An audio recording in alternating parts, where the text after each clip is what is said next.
할렐루야. 4월 5일 주일 매일 성경 묵상 말씀입니다. 오늘 말씀은 요한복음 20장 1절에서 18절의 말씀입니다. 한 농부가 씨앗을 땅에 심었습니다. 겉으로 보기에는 그 씨앗이 땅 속에 묻히는 순간 끝난 것처럼 보였습니다. 시간이 지나면서 씨앗은 썩어 없어지는 것처럼 보였고 아무 일도 일어나지 않는 듯 했죠. 그러나 봄이 되자 놀라운 일이 일어났습니다. 죽은 것 같이 그렇게 보이던 씨앗이 새로운 생명으로 다시 살아나 푸른 싹을 틔우고 꽃을 피운 겁니다. 씨앗은 땅에 묻힐 때에 죽는 것처럼 보이지만 사실은 새로운 생명을 위한 시작입니다. 이처럼 예수님께서도 십자가에 죽으셨을 때는 모든 것이 끝난 것처럼 보였지만 사흘 후 부활하심으로 죽음을 이기고 새 생명의 시작을 보여주셨습니다. 오늘이 바로 예수님의 부활하심을 기념하는 부활절이죠. 예수님의 부활은 기독교 신앙의 초석이 되는 사건으로 아무리 강조해도 지나치지 않을 만큼 중요한 사건입니다. 만약 예수님께서 십자가에 순환을 당하시고 부활하지 않으셨다면 조롱거리가 될 수밖에 없었던 겁니다. 그러나 예수님께서는 성자 하나님이시기 때문에 영원히 죽으실 수 없으셨고 또 죽음을 이기고 부활하신 것입니다.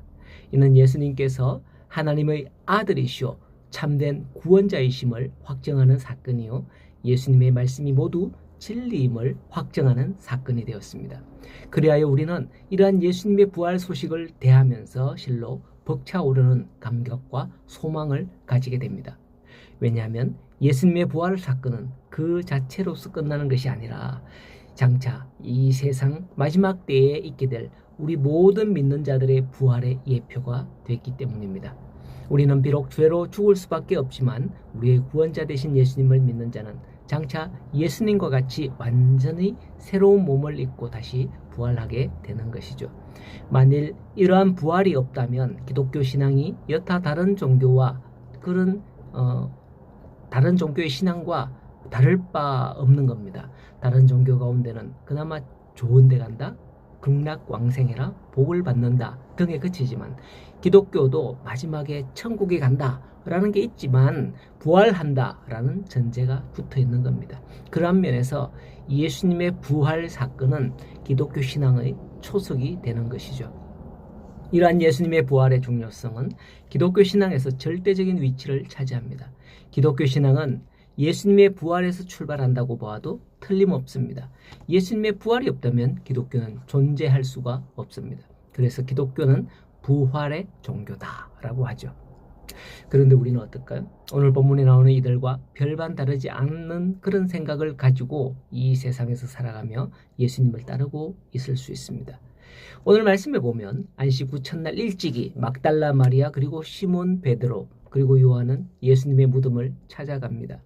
이날 무덤을 찾아간 이유는 무엇이었을까요? 그것은 우리나라처럼 장례를 치른 후 3일 만에 사무제를 지내기 위해서 찾는 게 아닙니다. 우리나라에서는 고인의 영혼을 위로하고 유족의 슬픔을 내려놓는 그런 과정으로서 하루 이틀 3일째 사무제를 지내왔죠. 하지만 마리아와 베드로, 요한 등이 셋째 날 무덤을 찾은 이유는 그게 아닙니다. 6월절 전날 예수님께서 십자가에 달려 죽으셨죠. 6월절은 안식일 날이거든요. 그리고 그 다음 날 안식일에는 율법에 의해서 아무것도 하면 안 되었기 때문에 쉬고 안식일이 지난 다음 날에 이렇게 예수님의 무덤을 찾게 된 것이죠. 그런데 무덤에 도착하니 돌이 무덤에서 옮겨져 있고 무덤에 들어가 보니 세마포는 놓여 있지만 예수님의 시신은 보이지 않았던 겁니다. 이것을 본 두 제자는 돌아갔고 마리아는 무덤 밖에 서서 울고 있었습니다. 예수님은 부활이요 생명입니다. 그는 결코 무덤에 갇혀 계실 분이 아니죠.